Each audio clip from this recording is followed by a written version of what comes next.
வணக்கம். நீ யார்? உன்னை தேடு, உண்மைகள் புரியும். ஸ்ரீ ஆண்டாள் அம்மையாரின் அருள் செய்த திருப்பாவியின் பாடல் விளக்கத்தை பார்ப்போம்.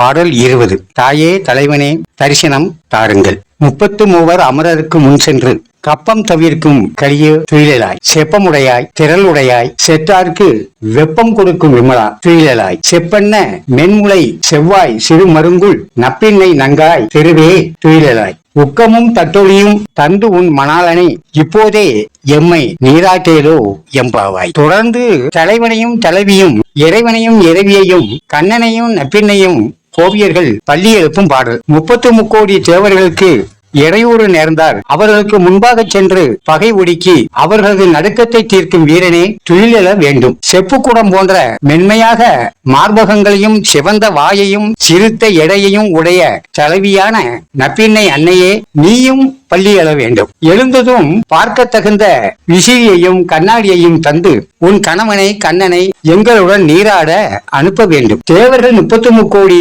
அவர்கள் 33 தலைவர்களுக்கு உட்பட்டவர்கள், 8 வசுக்கள், 12 ஆதித்யர்கள், 11 ருத்ரர்கள், அசினி தேவர் 2 ஆக 33 என்ற கணக்கு.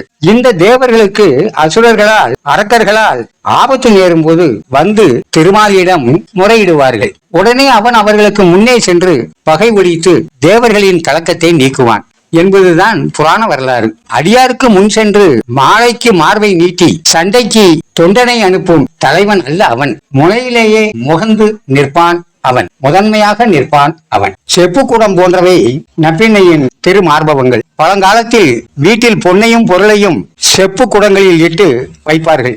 அப்படி செல்வங்களுக்கெல்லாம் தலைவனான இறைவனை இட்டு வைக்கும் செப்பாம் திருமகளின் மார்பகம். புராணங்களில் வரும் திருமால் அவதாரங்களில் வரும் தேவிமார்கள் எல்லாம் திருமகளான லட்சுமியின் அம்சங்களே. திருமகளுக்கு எத்தனை சிறப்பு உண்டோ அத்தனையும் இவர்களுக்கு உண்டு. எனவே நப்பின்னை நங்காய் திருவே துயிலாய் என்று அழைக்கிறார்கள். பிராட்டியான அம்மையின் துணை கொண்டு அவளது பரிந்துரை பெற்றுத்தான் இறைவனை நாம் அடைய வேண்டும். மேலும் இங்கு நப்பின்னை இவர்களை சேர்ந்த ஆயர் குலப்பெண். விடியற் காலையில் கண்விழிக்கும் கண்ணனுக்கு மங்கள பொருள்களை காட்ட விரைவாக பாவை நோன்புக்கு எங்களுடன் அனுப்பு என்று வேண்டுகிறார்கள் கோவியர்கள்.